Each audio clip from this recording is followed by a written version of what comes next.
Hey, you're tall. How's the weather up there? It's cloudy.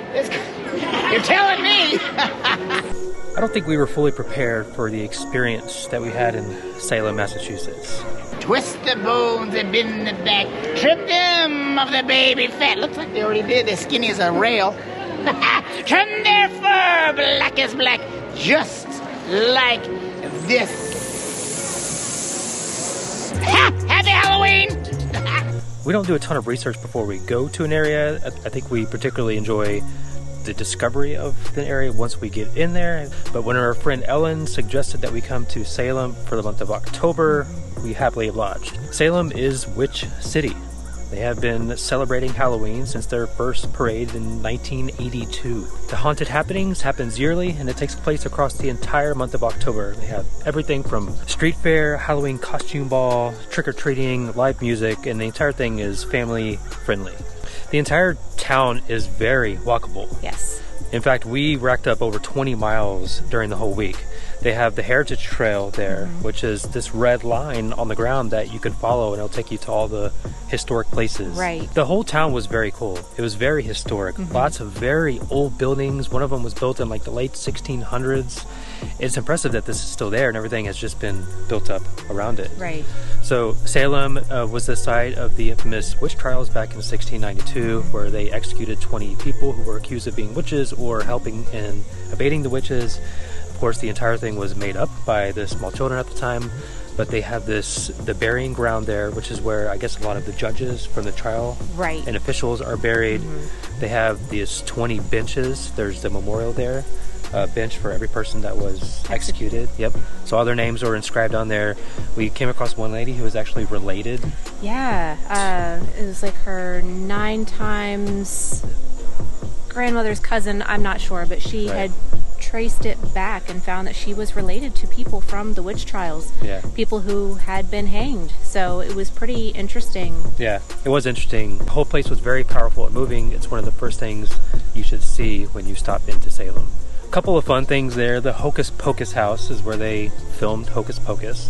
It's a museum now, I think, with the gardens behind it. With the gardens behind it, so you can walk out into the gardens and explore around the back. The gardens are very pretty, lots of flowers. Yeah.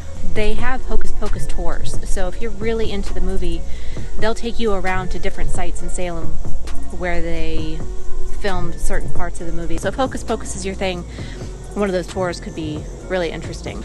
The entire place, you can tell with its history, it draws in people who make movies and TV shows. The Bewitched Statue memorial is there. On the weekend, there was a line of people waiting to take a picture with this thing. But during the week, if you go, there's less people, and so you have a better chance of getting the picture. But and what was it? They filmed season 7 of the show there? Is that... I think so. And I was reading that there are people who say that the filming of that show at that time kind of saved Salem because it was on a decline, and then bringing that in helped. A couple cool places on Essex Street. The Pamplemousse. Pamplemousse. It's a quirky general store / I guess you call it like a little convenience store. Kind of, but maybe a little higher end. You know, you can go in there and you can get your cheese and your wine. And okay, now that you say the cheese and the wine, it does make sense that it's a little bit higher end. But they had a huge selection of craft ciders, probably the biggest selection that we've ever seen anywhere I've ever been. Lots of meads, lots of different wines, lots of local stuff. So it's a good place to stop in and pick up a few snacks while you're in the area. And right across the street is the Red Line Cafe. This is where they had the pumpkin spice lattes, but they weren't really great. It was in the Haunted Happenings magazine. Yeah, it's one of the things you need to do. Go to Red Line Cafe and get their pumpkin spice latte. Yep. So we did, and meh.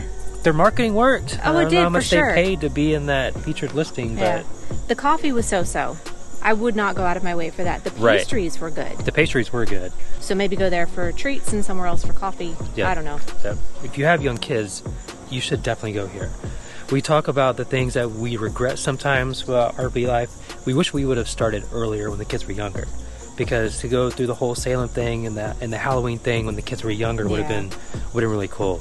I think they still both got a kick out of it. One of those things that needs to be on your bucket list to go celebrate Halloween in Salem. Yeah, and I don't know if it was just the feeling, the energy, you know, with there being so much going on and so many people there. But I really think that Salem is at the top of my favorite cities list. I mean, it could easily make its way into my top 5 favorite. Really? And, you know, maybe part of that was the walkability.